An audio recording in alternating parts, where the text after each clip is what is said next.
हरे कृष्णा। आप सभी भक्तों का हार्दिक स्वागत है। आज से हम एक ऐसी दिव्य यात्रा की शुरुआत कर रहे हैं जो न केवल एक संत का जीवन है, बल्कि एक संपूर्ण आध्यात्मिक आंदोलन की कहानी है। यह कथा है श्रीला प्रभुपाद की, जिन्होंने अपने गुरु के आदेश पर अकेले विश्व को भक्ति की ओर मोड़ा और श्री नाम संकीर्तन को हर घर तक पहुंचाया। श्रीला प्रभुपाद लीलामृत केवल घटनाओं का क्रम नहीं है, ये उनके जीवन की जीवंत लीलाओं का अमृत है, जहां हर कदम पर श्रद्धा है, संघर्ष है और श्री कृष्ण के प्रति अखंड प्रेम है। इस श्रृंखला में हम उनके जीवन के सभी प्रमुख अध्यायों को एक एक करके जानेंगे। उनका बाल्यकाल, युवा अवस्था, गृहस्थ जीवन, वनवास के समर्पण और फिर वो ऐतिहासिक क्षण जब उन्होंने पश्चिमी जगत में कृष्ण भक्ति का परचम लहराया। हम आभार प्रकट करते हैं प्रभुपाद के उन समर्पित शिष्यों का, जिनके अथक प्रयासों से यह आंदोलन आज भी जीवंत है। और विशेष धन्यवाद अर्पित करते हैं श्रद्धेय सत्स्वरूप दास गोस्वामी जी को, जिन्होंने इस अमूल्य ग्रंथ को संकलित कर हमें प्रभुपाद की अमर लीलाओं से जोड़ा। तो आइए प्रभुपाद की इस पावन जीवन कथा की शुरुआत करें। बचपन से ही श्रीला प्रभुपाद भगवान कृष्ण की पूजा करते थे। उन्हें भगवान का सर्वोच्च व्यक्तित्व, सभी अस्तित्व का स्रोत मानते थे और 22 वर्ष की आयु से अपने आध्यात्मिक गुरु श्रीला भक्ति सिद्धांत सरस्वती ठाकुर के साथ अपनी पहली मुलाकात के बाद श्रीला प्रभुपाद भगवान कृष्ण की शिक्षाओं के प्रसार में अधिक से अधिक सक्रिय हो गए। श्रीला प्रभुपाद लीलामृत खंड 1 में हम श्रीला प्रभुपाद को बैक टू गॉडहेड पत्रिका प्रकाशित करने के लिए अकेले संघर्ष करते हुए देखते हैं। व्यक्तिगत रूप से टाइपिंग करते हैं, संपादन करते हैं, प्रिंटर के पास जाते हैं और फिर नई दिल्ली की सड़कों पर प्रतियां वितरित करते हैं। झांसी, भारत में अकेले काम करते हुए प्रभुपाद ने कुछ अंशकालिक अनुयायियों को इकट्ठा करके भक्तों की लीग बनाई, जो सभी देशों, जातियों और समाज के स्तरों के लोगों को भगवान के सर्वोच्च व्यक्तित्व कृष्ण से परिचित कराने के उनके सपने को साकार करने का एक प्रारंभिक प्रयास था। 1965 में जब श्रीला प्रभुपाद अमेरिका पहुंचे, तब भी वे अकेले थे, लेकिन वे कृष्ण में आस्था से भरे हुए थे और पश्चिम में कृष्ण चेतना स्थापित करने और इस तरह अपने आध्यात्मिक गुरु की इच्छा और शास्त्रों और पिछले संतों की भविष्यवाणी को पूरा करने के लिए दृढ़ संकल्प थे। न्यूयॉर्क के लोअर ईस्ट साइड के युवा पुरुष और महिलाएं इसमें शामिल हुए, जो वैदिक संस्कृति से उतना आकर्षित नहीं थे जितना कि स्वामी जी और उनके हरे कृष्ण के जाप से। इस प्रकार एक छोटी सी दुकान से शुरुआत करते हुए श्रीला प्रभुपाद ने हरे कृष्ण आंदोलन को अमेरिका में पेश किया। हम 1967 के हिप्पी के सुनहरे दिनों के दौरान सैन फ्रांसिस्को के हाइट एशबरी में श्रीला प्रभुपाद का अनुसरण करते हैं, जहां वे न्यूयॉर्क शहर की तरह ही कृष्ण चेतना आंदोलन की स्थापना करते हैं। फिर मई 1967 में उन्हें दिल का दौरा पड़ा और वे स्वास्थ्य लाभ के लिए भारत चले गए। ये और भी स्पष्ट हो गया कि कृष्ण चेतना आंदोलन, उसका जीवन और उसका विकास पूरी तरह से उन पर निर्भर था।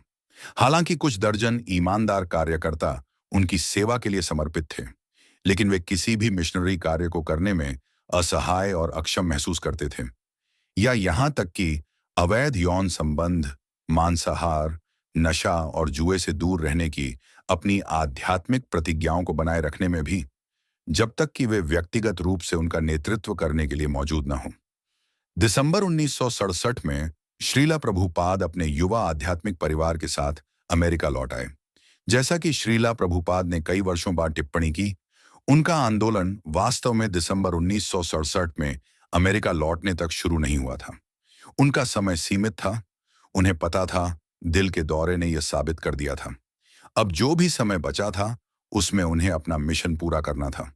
और जैसे जैसे उनका international society for Krishna consciousness बढ़ने लगा, यह धीरे धीरे अपनी सरल और कभी-कभी विनोदी शुरुआत से आगे बढ़कर एक आध्यात्मिक संस्था बन गई, जिसे विश्व धर्मों में भी उल्लेखनीय माना जाता है। वर्तमान खंड में हम श्रीला प्रभुपाद को इस्कॉन, अंतर्राष्ट्रीय कृष्ण चेतना सोसाइटी के एकमात्र नेता के रूप में उनकी सबसे बड़ी सक्रिय भागीदारी के वर्षों के माध्यम से देखते हैं। 1968 में श्रीला प्रभुपाद के लगभग 50 शिष्य और 6 इस्कॉन केंद्र थे। हालांकि उनके अनुयायियों की संख्या में वृद्धि हुई है, लेकिन उनमें से अधिकांश ईमानदार नौसिखिए से अधिक कुछ नहीं है। प्रभुपाद अपने प्रत्येक शिष्य के लिए व्यक्तिगत रूप से उपलब्ध हैं और वे प्रत्येक इस्कॉन केंद्र का प्रबंधन और रखरखाव करना जारी रखते हैं। फिर जुलाई 1970 में श्रीला प्रभुपाद ने अपना शासी निकाय आयोग बनाया और इस्कॉन के प्रबंधन को अपने जीबीसी सचिवों के बोर्ड को सौंपना शुरू किया। फिर भी हम पाते हैं कि प्रभुपाद अभी भी अपने समाज की गतिविधियों का सक्रिय रूप से मार्गदर्शन कर रहे हैं, जो 1971 तक 600 शिष्यों और 65 केंद्रों तक विस्तारित हो गया। यद्यपि कृष्ण चेतना की शिक्षाएं भारत के संस्कृत वैदिक साहित्य में अनादिकाल से विद्यमान हैं और सभी धार्मिक अभिव्यक्तियों का मूल और सार हैं, जब तक श्रीला प्रभुपाद ने अपना उपदेश देना शुरू नहीं किया, तब तक कृष्ण चेतना अपनी मूल शुद्धता में कभी भी व्यापक रूप से नहीं फैली थी। सबसे लोकप्रिय और मूल वैदिक ग्रंथ भगवद गीता में भगवान कृष्ण सिखाते हैं कि वे भगवान के सर्वोच्च व्यक्तित्व हैं और वास्तविक धर्म, वास्तविक ज्ञान और वास्तविक प्रयास को केवल तभी समझा जा सकता है जब कोई अपना जीवन भगवान की प्रेमपूर्ण सेवा के लिए समर्पित करता है। केवल सर्वोच्च के प्रति पूर्ण समर्पण ही व्यक्ति को कर्म के नियमों और बार बार जन्म और मृत्यु के चक्र से मुक्ति दिला सकता है। श्रीला प्रभुपाद को पूरा विश्वास था कि भगवान कृष्ण की भक्तिमय सेवा ही जीवन का लक्ष्य है और दूसरों को भक्तिमय सेवा में लगाना ही सबसे बड़ा कल्याणकारी कार्य है। और इन विश्वासों ने उन्हें अपने आध्यात्मिक गुरु और कृष्ण की ओर से यात्रा करने और उपदेश देने के लिए प्रेरित किया। श्रीला प्रभुपाद की कृष्ण चेतना के प्रसार में सफलता का कारण भगवान के सर्वोच्च व्यक्तित्व द्वारा उन्हें सीधे सशक्त बनाना था। चैतन्य चरितामृत में कहा गया है, कलिकालेर धर्म कृष्ण नाम संकीर्तन, कृष्ण शक्ति विना नहे तारा प्रवर्तन। कलि युग में मूल धार्मिक प्रणाली कृष्ण के पवित्र नाम का जाप है। जब तक कृष्ण द्वारा सशक्त न किया जाए, तब तक कोई संकीर्तन आंदोलन का प्रचार नहीं कर सकता। हालांकि श्रीला प्रभुपाद सशक्त थे, लेकिन उनके जीवन की कहानी ऐसी नहीं है जिसमें सफलता सहज और स्वतः ही आती हो, जिसमें सब कुछ भगवान द्वारा चमत्कारिक रूप से किया जाता हो। बल्कि श्रीला प्रभुपाद की कहानी उनके आध्यात्मिक गुरु की ओर से निरंतर प्रयासों की कहानी है। सफलताएं मिलती हैं, लेकिन केवल महान प्रयास और विश्वास के बाद। प्रभुपाद को ईश्वर विहीन दुनिया में ईश्वर के प्रति प्रेम फैलाने की कोशिश में कठिनाइयों का सामना करना पड़ा। उन्हें कभी कभी सरकारों, मीडिया और धर्मावलंबियों, जिनमें भारत के लोग भी शामिल हैं, से विरोध का सामना करना पड़ा। और यहां तक कि अपने समाज में भी उन्हें कठिनाइयों का सामना करना पड़ा, जब उनके नौसिखिए शिष्य भौतिक दुनिया के प्रलोभनों में पड़ गए। फिर भी सभी कठिनाइयों के बावजूद श्रीला प्रभुपाद भगवान कृष्ण के एक शुद्ध भक्त की उत्कृष्ट सहनशीलता, दयालुता और अडिग दृढ़ संकल्प के साथ डटे रहे।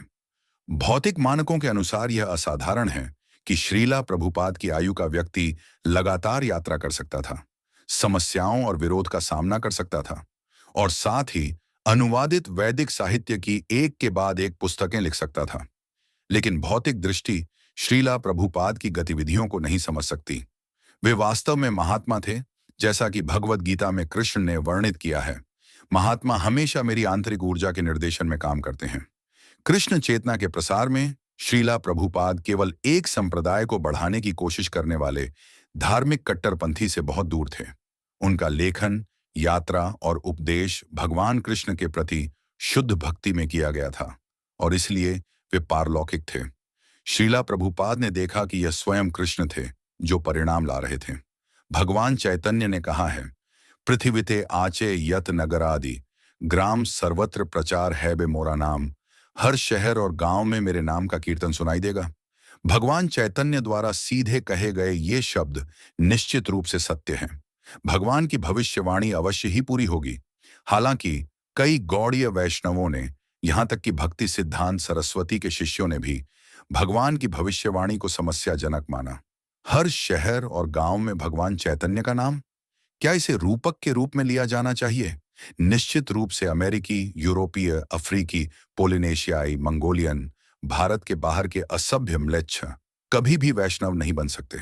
इस प्रकार भगवान चैतन्य के शब्द अटकलों के लिए एक रहस्यमय विषय प्रतीत हुए थे। हालांकि श्रीला प्रभुपाद को अपने आध्यात्मिक गुरु श्रीला भक्ति सिद्धांत सरस्वती से भारत से बाहर कृष्ण चेतना का प्रचार करने का आदेश मिला था और अकेले ही 1965 में उन्होंने एक बड़ा कदम उठाया और भारत छोड़ दिया, अटलांटिक पार किया और न्यूयॉर्क शहर में कृष्ण चेतना के लिए अंतर्राष्ट्रीय सोसाइटी की शुरुआत की। हालांकि प्रभुपाद के कुछ गुरु भाई 30 साल पहले इंग्लैंड गए थे, लेकिन वे कुछ भी स्थापित करने में असफल रहे और यहां तक कि उन्होंने यह निष्कर्ष भी निकाला कि पश्चिमी लोगों को कृष्ण चेतना देना संभव नहीं है। लेकिन श्रीला प्रभुपाद ने भगवान चैतन्य की भविष्यवाणी को पूरा करते हुए यात्रा की और अपने शिष्यों को न्यूयॉर्क शहर, San Francisco, Los Angeles, Boston, Montreal, Buffalo, Seattle में केंद्र खोलने के लिए यात्रा करने के लिए नियुक्त किया। उन्होंने अपने शिष्यों को विदेश, लंदन और अन्य देशों में भी भेजा और वे वहां सफल हुए जहां प्रभुपाद के गुरु भाई असफल रहे थे। जैसा कि वर्तमान खंड में बताया गया है, श्रीला प्रभुपाद ने न केवल नए भक्तों को जोड़ने और दुनिया भर में नए स्थानों पर कृष्ण चेतना स्थापित करने के लिए यात्रा की, बल्कि उन्होंने जो पहले से शुरू किया था उसे बनाए रखने के लिए भी यात्रा की। अगर उन्होंने प्रत्येक मंदिर की यात्रा जारी नहीं रखी होती, अपने शिष्यों को निर्देश नहीं दिए होते, उनकी प्रगति का निरीक्षण नहीं किया होता, उनकी गलतियों को सुधारा नहीं होता, उनकी कृष्ण चेतना के स्तर को नहीं बढ़ाया होता, तो भक्त आगे नहीं बढ़ पाते।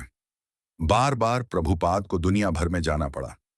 श्रीला प्रभुपाद ने कृष्ण में अपनी आस्था, अपने आध्यात्मिक गुरु के आदेश के प्रति निस्वार्थ समर्पण और भगवान चैतन्य के आशीर्वाद से वह कर दिखाया जो कोई और नहीं कर सकता था।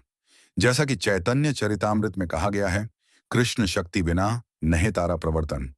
केवल भगवान कृष्ण द्वारा सशक्त व्यक्ति ही वास्तव में हरे कृष्ण के जाप को दुनिया भर में फैला सकता है। यह पुस्तक श्रीला प्रभुपाद के जीवन में वर्षों के संघर्ष और अंतिम पूर्णता का लेखा जोखा है और मैं पाठकों को उनका आनंद लेने के लिए आमंत्रित करता हूं।